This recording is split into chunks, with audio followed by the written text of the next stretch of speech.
Ryan, what's the outlook for Calibre? The outlook, I think, is fairly positive.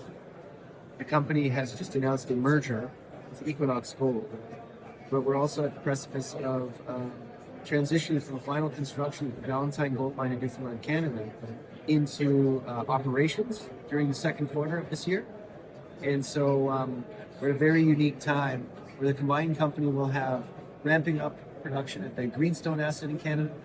The combined company will be initially starting operations at the Valentine Gold Mine in Canada. So collectively combined, we'll be running at about a 550 to 600,000 ounce a year production profile annually from those two Canadian assets.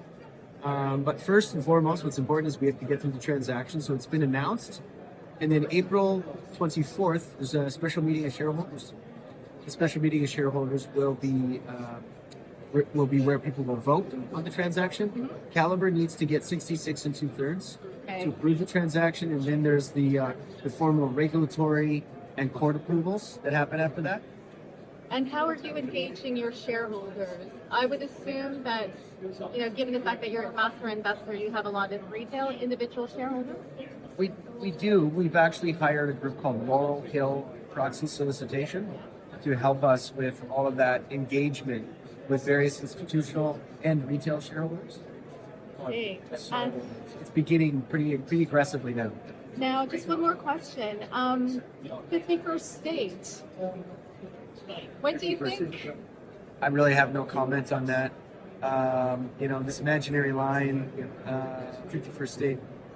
It's hard for me to comment on that because it's hard for me to comment on that because of the state of the Canadian political system at the moment. Yeah. We are going through this election now. There's a new Liberal leader in Mark Carney. And so I'm trying to get up to speed on all of his policies.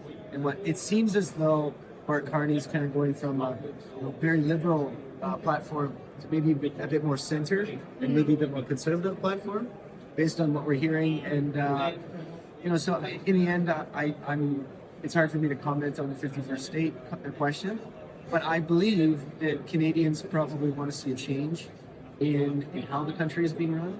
And so I would imagine that we're going to get a strong leadership in place at the end of April. And I think there's going to be a lot of change in the next little while, a lot of policy change for the better for the country. Okay, good. I am going to tag on one more question based on that. Do you have any thoughts on cryptocurrency? And if so, what are your thoughts on that? Because Canada is quite big on the crypto adoption. Okay.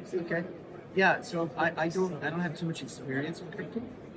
I haven't even really dabbled in any sort of wallets or trading in crypto. So I'm a bit embarrassed to say that. I've been really focused on our gold entity here, Calibre Mining Group, for the last months. I've been very focused on executing on the plan there and delivering value for shareholders on that because I'm a big shareholder myself, a big holder of the company. So with crypto, there's been a lot of discussions and talk, and I can see, I obviously love the blockchain technology. It makes a lot of sense in the distribution of assets. And I do see value in Bitcoin. It's kind of like digital gold that people have been talking about, right? So I believe there's value in both, and I see the store of value in both. Now, Bitcoin, it's a tremendous valuation at the moment. I think it's somewhere around 100,000. It's less than that at the moment because the tariffs are wreaking havoc, right? Okay. But, so it's interesting to me because when we look at the value of a Bitcoin compared to an ounce of gold, in that scenario, I'd honestly be looking at, the tried, tested, and true historical, reserve currency in gold. So I'd be looking at the upside in gold, personally, versus the upside in Bitcoin. Brian, thank you so much. Awesome.